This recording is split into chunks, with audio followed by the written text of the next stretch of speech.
acara dibuka. Semoga semuanya mendapat berkah. Assalamualaikum warahmatullahi wabarakatuh. Waalaikumsalam warahmatullahi wabarakatuh.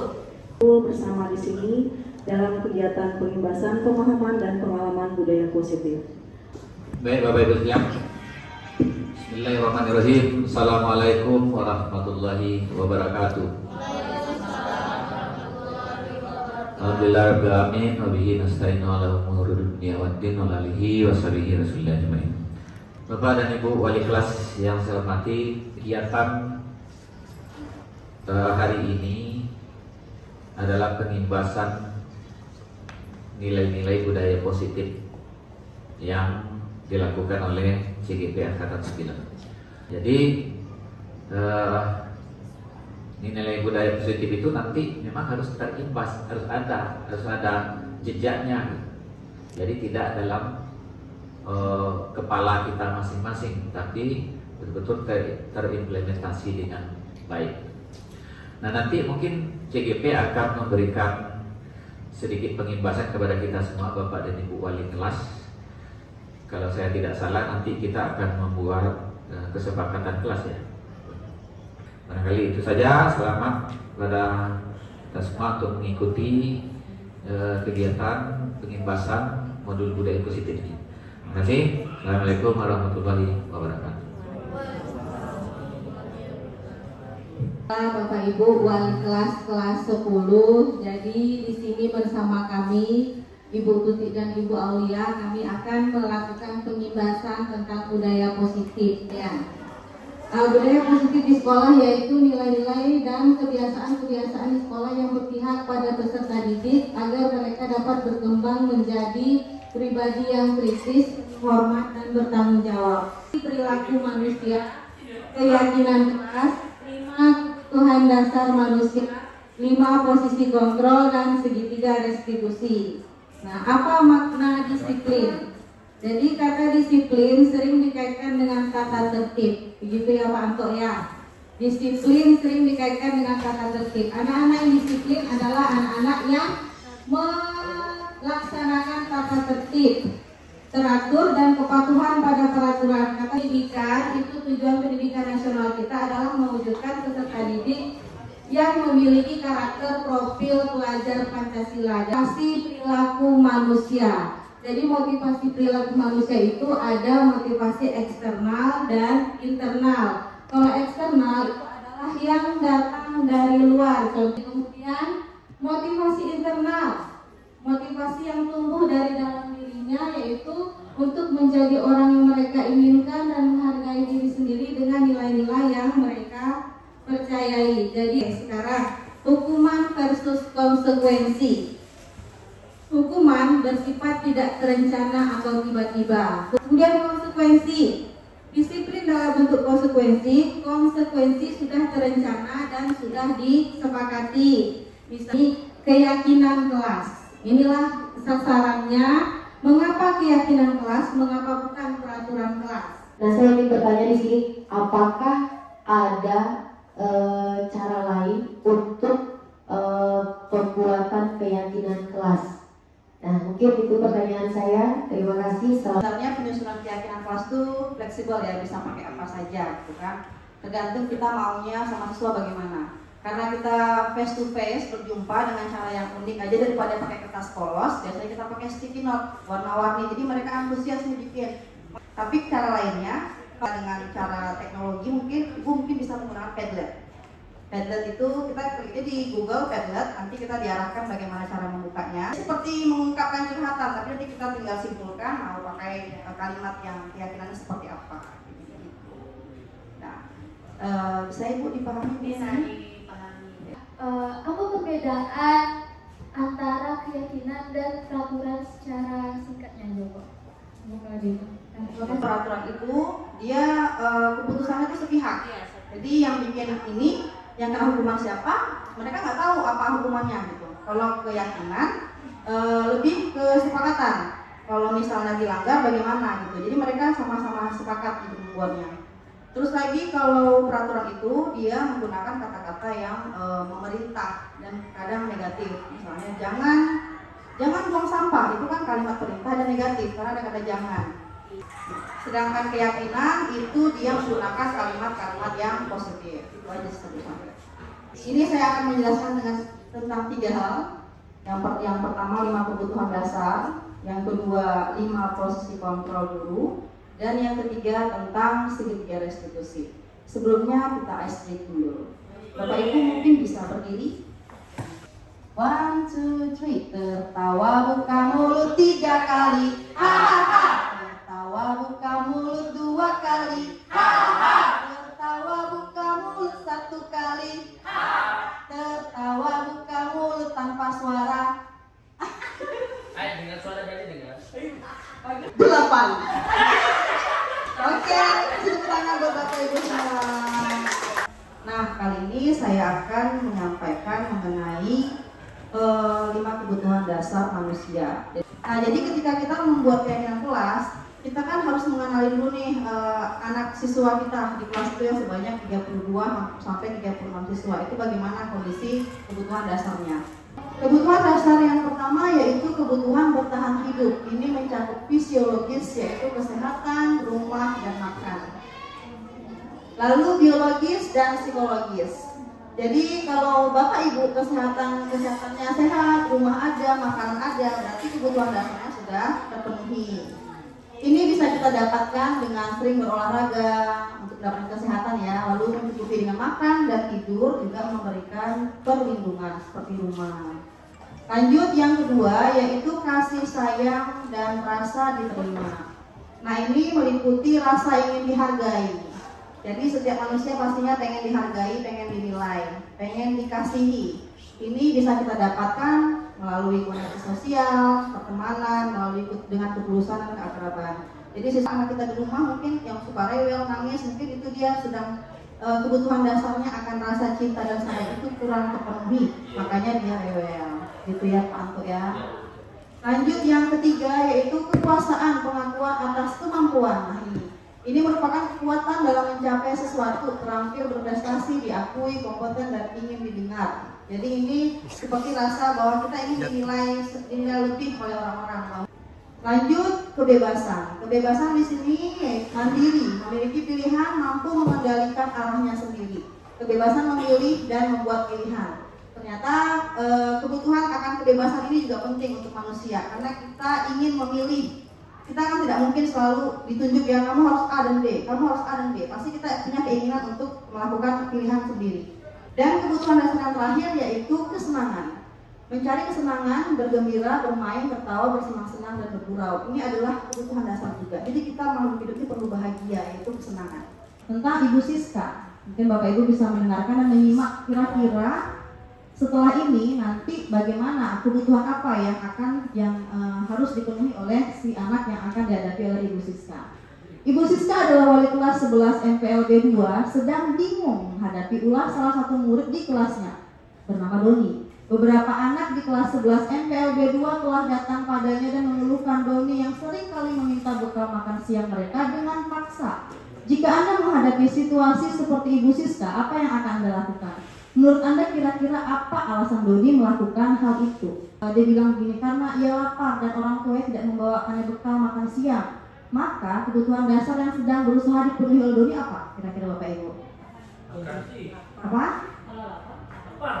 Apa itu kebutuhan dasar? Bertahan hidup. Ya. Lalu yang kedua, apabila Doni menjawab bahwa alasannya mengambil bekal temannya karena dia merasa senang temannya jadi memperhatikan dia. Ketika temannya melaporkan tindakan itu pada gurunya, dan gurunya memberitahu orang tuanya sehingga orang tuanya memperhatikan dia. Kira-kira kebutuhan dasar apa yang belum terpenuhi? Kebutuhan kasih sayang, ya, jadi minta perhatian katanya kan.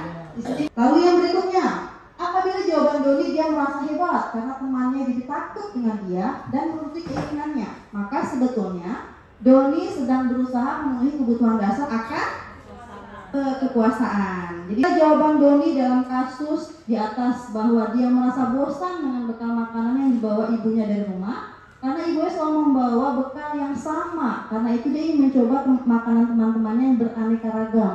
Maka Doni sedang berusaha memenuhi kebutuhan kebebasan karena dia mungkin tidak bisa mendapatkan itu dari orang tuanya. Apabila jawaban Doni ia melakukannya karena iseng, menikmati ekspresi wajah teman-temannya yang kesal karena diambil makanannya. Menurut dia, ekspresi temannya itu lucu. Maka Doni sedang berusaha memenuhi kebutuhan akan kesenangannya, dia butuh hiburan, makanya diusirin lah temannya. Ya, mungkin ada bapak ibu yang seperti itu? Ada. Ya. Bapak Anto usil berarti bapak Anto sedang terganggu kebutuhan dasar akan kesenangannya. Berarti dia butuh hiburan, gitu ya. Senantiasa berusaha untuk memenuhi kebutuhannya dengan berbagai cara, betul? Betul. Bila mereka tidak bisa mendapatkan kebutuhan dengan cara positif, mereka bisa melanggar aturan dan melakukan hal yang tidak sesuai dengan nilai kebajikan. Jadi tadi ya Bapak Ibu ya, jadi jika ada tindakan perilaku kita atau siswa kita atau anak kita di rumah atau mungkin keluarga kita yang agak melenceng gitu ya, berarti ada 5 kebutuhan dasarnya yang salah satunya mungkin tidak tercukupi, tidak terpenuhi gitu ya, tidak tersampaikan. Konsep 5 kebutuhan dasar manusia tidak hanya berlaku bagi anak-anak. Jadi ini ya Bapak Ibu, tidak hanya berlaku bagi anak-anak, tapi juga semua manusia mengalami itu. Jadi lihatlah para guru di sekolah Anda. Dapatkah Anda memprediksi kira-kira guru mana yang memiliki kebutuhan dasar tinggi akan penguasaan, kebebasan, kesenangan, atau kasih sayang dan rasa diterima? Kebutuhan dasar mana yang sedang berusaha dipenuhi oleh guru ketika mereka melakukan sebuah tindakan tertentu? Nah, di sini tidak dipikirkan kebutuhan dasar akan hidup karena rasanya mungkin semua orang sudah mencukupi. Jadi kira-kira kita bisa berkaca nih, kira-kira aku ini kebutuhan dasar apa ya yang belum tercukupi? Atau mungkin kita bisa melihat teman sebelah kita, oh ini Pak Anto nih, kebutuhan dasar akan kesenangan tidak tercukupi, makanya diusir, gitu ya. Oke, lanjut kita bahas dulu, apa ini restitusi? Restitusi adalah proses menciptakan kondisi bagi murid untuk memperbaiki kesalahan mereka. Restitusi juga adalah proses kolaboratif yang mengajarkan murid untuk mencari solusi. Nah, jadi biasanya kita kalau siswa menghadapi siswa bermasalah, kita kan selalu memikirkan solusi dari kita. Harusnya kamu begini, kamu begitu. Nah, sedangkan restitusi ini kita memancing mereka untuk berpikir, mencari apa solusi yang harus mereka lakukan atas problem yang mereka perbuat. Gitu ya. Jadi restitusi itu kita memancing mereka untuk menggali bagaimana cara mereka memikirkan solusi dari permasalahan yang mereka buat. Di sini ada 5 posisi kontrol dalam restitusi. Adalah perjalanan seorang pendidik agar dapat mengenali dirinya. Tujuan seorang guru adalah untuk menciptakan murid-murid yang mandiri, merdeka, dan bertanggung jawab.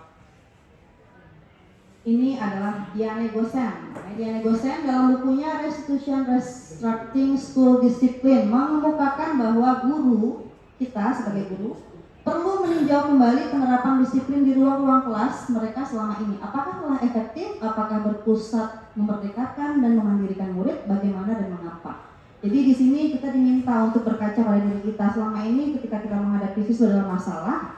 Hukuman atau problem atau solusi dari masalah itu apakah sudah berpusat kepada mereka, sudah memandirikan mereka, atau cara yang pada umumnya biasanya guru lakukan. Nah, ini yang pertama ialah penghukum, yang kedua pembuat rasa bersalah, yang ketiga teman, yang keempat pemantau, dan yang kelima sebagai manajer. Nanti Bapak Ibu bisa nih sambil memikirkan atau merefleksi, kira-kira saya di posisi apa? Atau mungkin Bapak Ibu sebenarnya pernah melakukan yang kelima ini, tapi belum tahu mana yang paling bagus.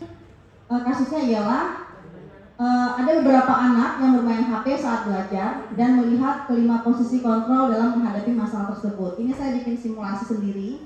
Jadi Bapak Ibu, saya bukan artis dan siswa saya juga bukan aktor. Jadi kami membuat simulasi bagaimana guru di posisi penghukum, pembuat rasa bersalah, teman, pemantau, dan manajer. Rizky, sini kamu.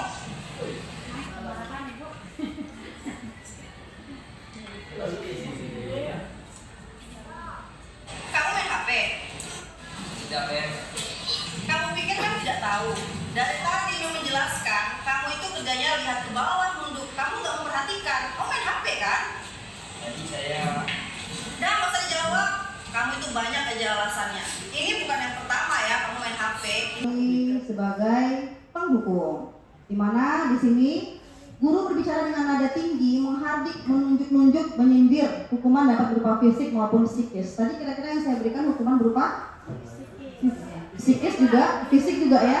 Psikis ketika saya menuduh-nuduh, kamu begini, nggak menerima alasan dia. Lalu fisik, yaitu ketika saya menyuruh dia berdiri di depan kelas selama 2 jam. Nah, ternyata dampak yang terjadi ini murid cenderung memberontak bahkan menyimpan dendam.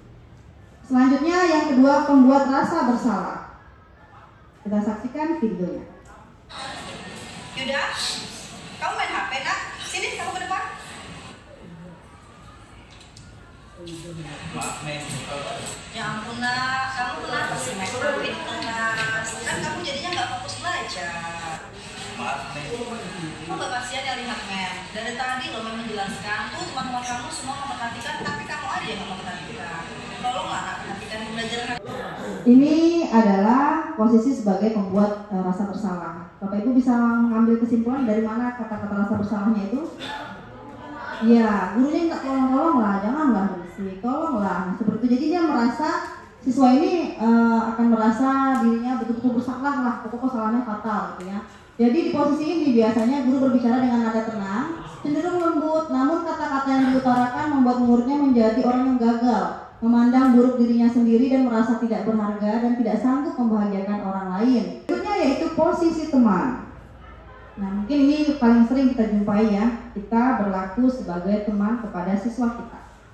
Kita tonton videonya. Fahri, sini kamu nak. Kamu main HP nak? Iya Mem. Oh, kamu main game atau chattingan sama seseorang? Ini Mem, mama saya ngechat kasih tahu kalau bekal sudah diantar.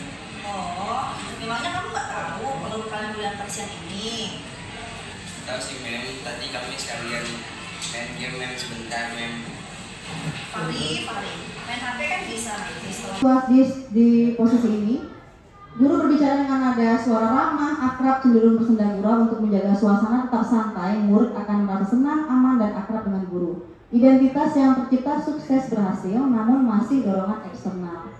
Akan ada dorongan ketergantungan pada guru tertentu sehingga murid dapat berperilaku baik, namun hanya pada orang tertentu. Jadi ini kita bersikap tidak memberikan hukuman, tidak memberikan peringatan. Jadi siswa ini enteng aja gitu. Nanti besok-besok nggak apa-apa lah sama Mem Aulia juga kalau kedapatan main HP paling dikembalikan gitu ya. Tapi mungkin ketika dia jumpa Bu Tuti yang biasanya mungkin tidak boleh, dia akan berubah. Nah, ketika sama Mem Aulia dia santai-santai. Ketika sama Bu Tuti dia sopan atau takut gitu ya. Jadi pilih-pilih jadi si anaknya. Anak nih pintar-pintar ya Bapak Ibu, dia bisa membaca kita. Kalau sama Bu Neni kita harus begini nih. Kalau sama Bu dan Pak Dani kita harus begini nih. Jadi tidak, motivasi yang muncul itu adalah karena gurunya, bukan karena motivasi intrinsik dia sendiri.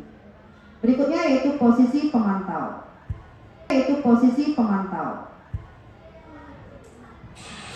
Akbar, sini kamu nak.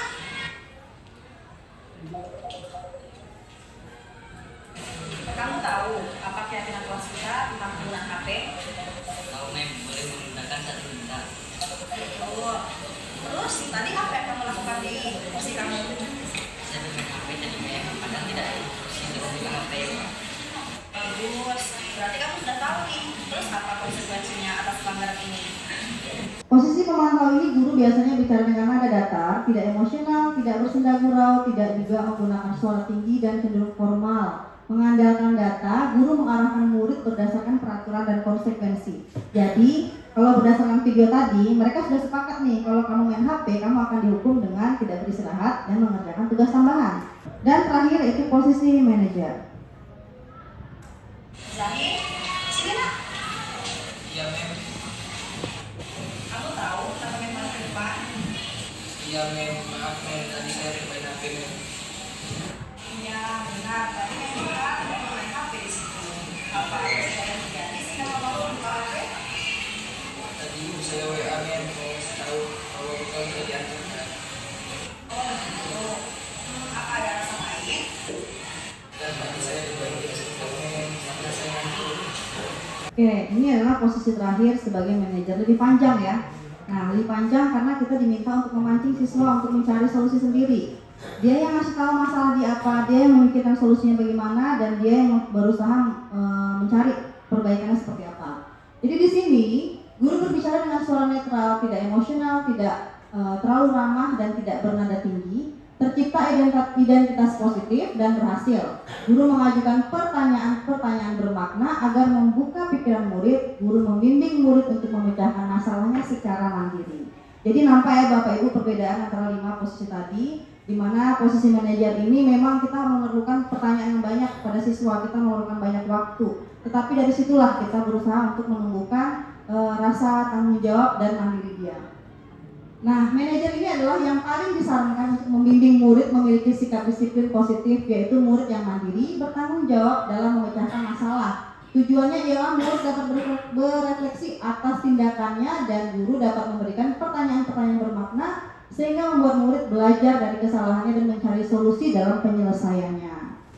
Nah, nanti kita akan belajar bagaimana sih cara menjadi seorang manajer. Jadi Bapak Ibu sebenarnya kita ini punya tujuan yang sama semuanya ya, hanya berbeda cara. Bagi Bapak Ibu yang mana nyamannya, tetapi di sini kita dianjurkan untuk menggunakan posisi kontrol sebagai manajer dalam menyelesaikan masalah siswa. Nah, ini yang terakhir tentang segitiga restitusi. Di sini Bapak Ibu akan diarahkan bagaimana caranya menjadi seorang manajer di segitiga restitusi. Sebelumnya, segitiga restitusi itu ialah suatu proses dialog yang dijalankan oleh guru atau orang tua agar dapat menghasilkan murid yang mandiri dan bertanggung jawab. Jadi segitiga restitusi ini tidak hanya kita kepada siswa, tapi kita bisa praktek kok kepada anak. Jadi saya ketika belajar CGP, belajar materi ini bersama fasilitator kami, dia menyarankan, Ibu mulai sekarang cobalah untuk menjalankan segitiga restitusi di rumah dulu, baru ke siswa. Yang pertama yaitu menstabilkan identitas, yang kedua validasi tindakan yang salah, dan yang ketiga menanyakan keyakinan. Yang pertama yaitu menstabilkan identitas. Di sini berdasarkan prinsip membuat kesalahan adalah bagian dari proses. Jadi ketika anak itu berbuat salah, kita dianjurkan untuk menganggap bahwa ya yang namanya salah itu wajar. Menggeser identitas gagal menjadi sukses.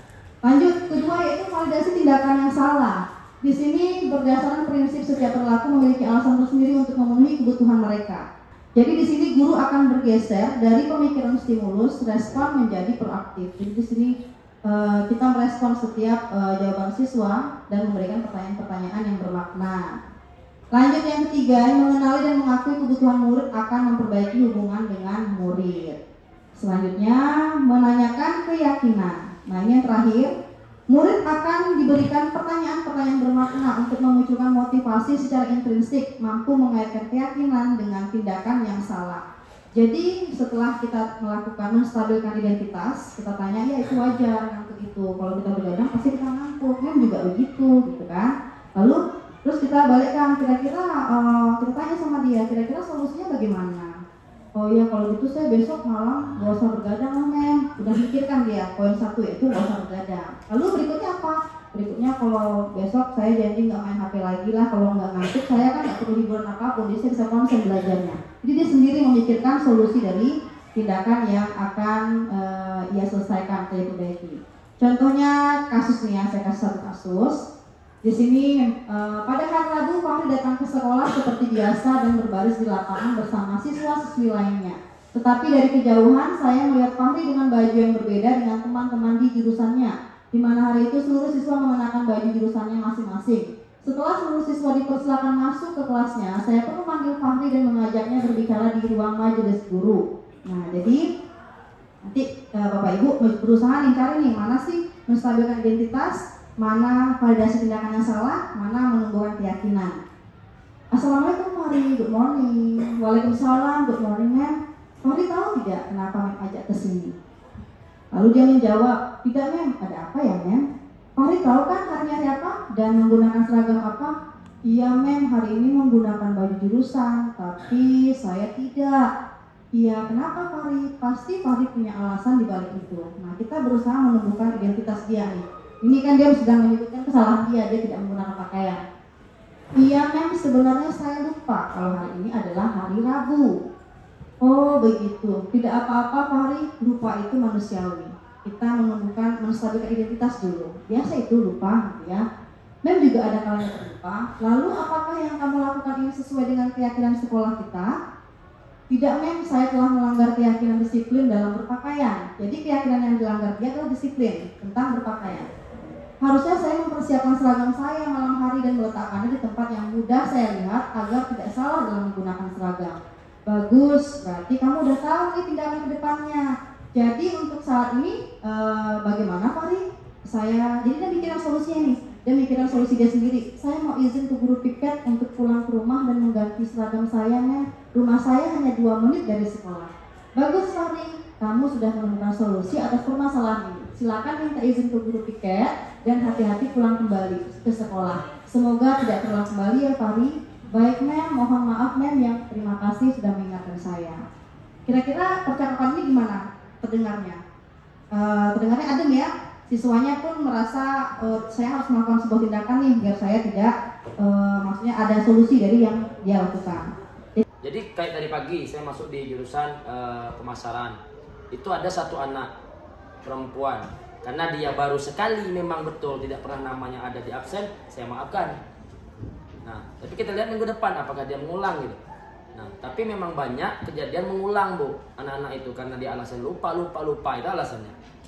Kadang dia di rumah neneknya katanya, bajunya di rumah orang tuanya, tak sempat ngambil Pak. Nah, itu alasan-alasan yang seperti itu yang memang terkadang sulit gitu, memang Bu kita mau menerimanya kalau berkali-kali. Tapi kalau kejadian si Fahri mungkin pertama kali, kayak tadi pagi kayak anak pemasaran itu yang perempuan baru pertama kali ya, iya Pak baru pertama kali. Nah, itu kita maafkan karena sesuai dengan kesepakatan yang kita buat di awal semester. Nah, tapi kalau udah 2 dan seterusnya itu bagaimana kira-kira ya Bu? Kita bisa susun ya, ini sengaja nih, jangan-jangan saya kurang tegas, kita bisa seperti itu ya. Kalau saya kasih hukuman nanti mereka stres pula, tapi menimbulkan rasa takut sama yang lainnya gitu ya. Jadi tentunya kalau saya di posisi Bapak, mungkin ya saya akan panggil satu-satu dia ya, saya tanyakan kenapa kamu melakukan ini. Mungkin kalau misalnya kita coba dengan cara posisi manajer, ya memang kita harus butuh waktu. Bagaimana caranya kita menumbuhkan dia tuh supaya dia sadar bahwa dia itu salah gitu ya. Kalau dia tahu, saya rasa mereka tahu kamu salah ketika semua teman kamu pakai baju olahraga, kamu sendiri baju putih, dia tahu dia salah. Cuman dia sepertinya melihat bahwa bapak ini mungkin nggak akan apa-apakan saya, jadi dia merasa lanjut, go gitu ya. Jadi mungkin yang bisa bapak lakukan adalah dengan memanggil individu. Biasanya siswa itu kalau dipanggil face to face satu-satu, mereka tuh rasa ongeh atau rasa baganya itu turun, karena dia ini ya langsung cute gitu ya, karena gurunya memanggil dia gitu. Cuman itu tadi kita memang butuh yang namanya waktu. Pastinya kita punya, apalagi Bapak Ibu Bu Ati Bu ya, yang lama dah ya, pasti punya mengalami berbagai macam pengalaman. Kak Wati juga kan, ya mungkin Bu Ati boleh cerita pengalaman yang ya pengalaman selama salah satu yang berkesan lah gitu kan, ketika menghadapi siswa. Oke, baik, terima kasih. Mungkin sekedar menyampaikannya, salah satunya adalah memang kita dengan cara sekarang untuk menumbuhkan bagaimana budaya positif di sekolah kita. Yang paling mendasar memang kita sebagai guru, memang kita harus punya cara yang kontrol yang baik dari semua segmen ya. Salah satunya kita punya pengalaman, mungkin Pak Anto juga mungkin sudah ada di sini waktu itu, masih mengenal namanya Jarwaji. Itu setiap hari terlambat. Tapi apa yang terjadi? Itu sampai hari kalau saya cerita saya nangis. Semua guru menghukum, ternyata dia menjaga orang tuanya yang sakit, bagi harus mempersiapkannya. Jadi saya juga termasuk orang yang pernah menghukum dia, sampai hari ini saya merasa bersalah. Jadi kita berpesan mudah-mudahan dengan kegiatan seperti ini dan tersampaikan ke semua. Kalau saya menyarankan mungkin ke Ibu Aulia, Bu Lutfi, sampaikan ke semua guru. Karena dengan kegiatan seperti ini, Bu Aulia dan Bu Tuti, jadilah pelopor untuk orang lain lebih bagus ke depannya. Terima kasih. Kita ini dikumpulkan, kita ini kan berjodoh sebenarnya ya. Kita dengan siswa kita adalah jodoh, karena kita dikumpulkan di tempat yang sama, kita bertemu setiap hari. Tentunya kita pasti tidak akan menghafal kasus yang mereka bawa dari rumah. Mereka ke sekolah, ke sini dengan membawa tujuan ingin belajar gitu ya. Tetapi dengan kasus problem yang beraneka ragam. Saya saja sebagai wali kelas, ketika masuk saya juga melakukan wawancara atau tanya jawab sama siswa, bagaimana kamu di rumah, kamu gimana, sampai saya menanyakan kasus orang tuanya, gimana mama papa kamu, boleh ya bertanya di rumah mama papa kamu gimana, akrab? Nanti ada yang bercerita, mama papa saya begini, berkelahi, sering berkelahi. Nah, dengan kata berkelahi saja kita udah tahu nih, pasti anak ini bermasalah mentalnya.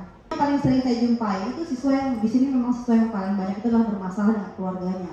Jadi bagaimana anak ini bisa belajar, Bu ya? Bagaimana dia bisa belajar menerima semua pembelajaran kalau hatinya saja rapuh di rumah? Walaupun di presentasi yang tubi, Papuan, mereka harus tahu. Saya begitu. Saya bagaimana caranya biar materi saya sampai, mereka jelas gitu. Jadi terkesan memaksa. Tapi setelah berjalannya waktu, saya menyadari bahwa kalau mengajar itu memang benar, Bu ya, kita tidak bisa mengajar otak saja. Jadi sekolah sebenarnya kita membentuk karakter. Kalau pintar itu ya bonus. Udah menerima aja dia udah alhamdulillah. Kita bagaimana caranya biar dia betah dulu, biar dia menerima dulu, biar dia bisa mengontrol dulu hati dia, supaya dia bisa mengikuti pembelajaran. Jadi ketika saya yang muda, saya merefleksikan diri ketika saya baru tamat dan mengajar. Saya adalah orang yang bagaimana caranya ketika saya mengajarkan A, mereka tahu A. Bagaimana ketika saya mengajarkan A, mereka nilainya di atas KKM. Bagaimana kalau ulangan nilainya semuanya harus bagus. Nah, saya begitu. Tapi saat ini saya lebih merefleksikan diri bahwa bagaimana caranya mereka bisa menerima pembelajaran saya, bisa menikmati tanpa harus fokus pada nilai yang harus 100. Mereka sampai jam 12 malam, mereka membantu orang tuanya jualan di pasar, jualan gorengan. Nah, seharusnya kalau menurut saya sekolah kita ini, maaf nih Bu ya, harus menyesuaikan memang pendekatan itu kepada murid. Nah, pulang sekolah membantu mamanya menyetrika baju orang, baju tetangganya. Mama itu ke rumah-rumah nyuci baju nanti disetrika. Itu bantu mamanya pulang sekolah. Nah, tapi kalau seandainya nanti dia pulangnya telat, ya kan, pulang jam 4, itu dia membantu dari jam 5 sampai jam 10 malam nyetrika baju. Kapan lagi belajarnya? Nah, baik, terima kasih Pak Anto. Sungguh pandangan yang luar biasa ya. Di sini sepertinya Pak Anto belum jadi CGP, tapi Pak Anto sudah menerapkan pemikiran filosofisnya Dewantara. Ya tadi sebenarnya ada di slide saya, tapi terganggu tadi. Yang Pak Anto terapkan adalah pemikiran filosofis Kiai Dewantara, bahwa yang pertama tadi anak bukan tabula rasa, bahwa anak itu terlahir memiliki garis yang sama-sama. Akan pulang full day, ya, full day itu jam 4. Jadi ditemukanlah di lapangan itu anak-anak di kelas itu rata-rata tidak ada di sekitar jam 2-an itu hilang di kelas. Yang di kelas itu paling 4 orang, 5 orang. Akhirnya kebijakan kepala sekolah diambil supaya meminimalisir anak ini supaya hadir di sekolah. Makanya diterapkan pulang jam 2 tapi hari Sabtu masuk. Sekarang balik lagi ke full day. Kenapa balik ke full day? Kebijakan dari atas. Karena ada MGP hari Sabtu itu kan tidak ada pembelajaran. Jadi kan sebenarnya kalau kepala sekolah ini kan Bapak Berlin memang bijak sekali sebenarnya. Cuma kan supaya sekolah ini aman juga kan diterapkanlah kegiatan full day ini juga, karena kebijakan dari atas juga. Sebenarnya kalau mau dirubah ya dari atas sebenarnya dirubah. Kalau bawah ini kan sebenarnya ngikut aja. Baiklah, terima kasih atas pemaparan dari Bu Norpa, Pak Anto, juga Bu Tuti. Nah, ini ada lagi Pak Andi mungkin mau memberikan tambahan atau memberikan pengalamannya kepada kita semua. Pada Pak Andi? Pertanyaan Pak Anto tadi untuk mereka siswa, kenapa terbelenggu dengan sistem full day? Benar yang dikatakan Ibu Norpa, di angkatan ke-7 sudah memberikan beberapa pemahaman kepada rekan-rekan yang lain bahwasanya full day ini adalah peraturan pemerintah. Baik Bapak Ibu, kayaknya kita sudah sampai di penghujung kegiatan hari ini. Sudah banyak beberapa materi yang disampaikan tentang budaya positif dari Ibu Tuti, dari saya juga, dan kita juga ada sharing tentang pengalaman yang Bapak Ibu hadapi kepada siswa-siswanya, dan juga dibagi kepada kita semua. Mudah-mudahan apa yang hari ini kita pelajari, kita dengarkan, menjadi tambahan ilmu bagi kita dalam menghadapi siswa-siswa kita nanti, dan juga bisa kita aplikasikan segitiga institusi ini kepada siswa kita nanti. Itu Bapak Ibu ya. Baiklah, saya tutup dengan pantun.